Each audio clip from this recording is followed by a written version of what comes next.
Antasena. Pati Baladewa. Iya. Gosek. Sampeyan nang kene ngopo? Lho, aku rene sowan Kakang Semar. Lah saiki Kakek Semar endi? Anu apa jenenge? Aku ora weruh.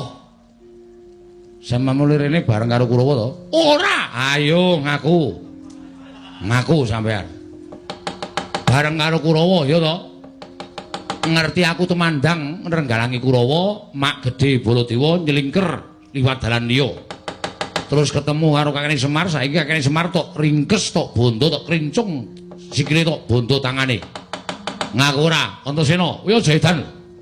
Kowe aja edan. Aku ora ndeni apa-apa karo Kakang Semar. Nek ora ndeni apa-apa karo Kakene Semar kok sampean nyelingker saka mburi. Ora ana wong nyelingker. Ais. Ngaku ora. Ki nek ora ngaku kriwikan dadi grojokan geguyon dadi tangisan. Lho, senmu arep apa? Apa sampean perlu tak peksa ngaku? Caramu maksa Baladewa piye? Tak jotosi. Lho, aja edan kowe. Aja edan. Apa itu arep jotosi piye? Mergo sampeyan dadi jalaran ilange Kakene Semar lan ponokawan liyane. Nek sampeyan ora gelem ngaku, tak anggap sampeyan kongkonane Siwa Ngastina ngene bakal mboyong marang Semar Badranaya. Antasena, aja edan. Aku ora ngerti apa-apa. Ngaku ora. Aku ora ngerti apa-apa. Ngaku ora.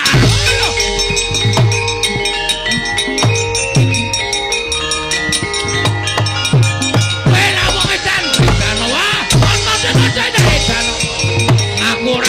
Hei, aja edan ora iso.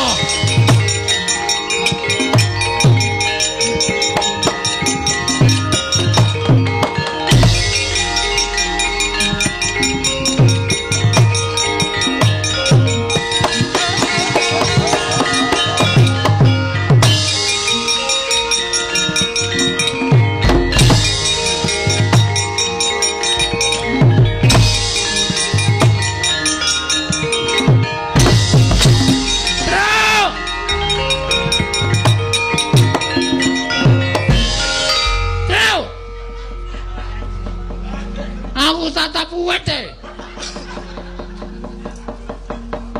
Tapi ya, ayo nasibmu gong. Terus orang itu terus ganggu terus. Aku dibantu. Ya, piye wong kene iki kekuatane ngono. Terus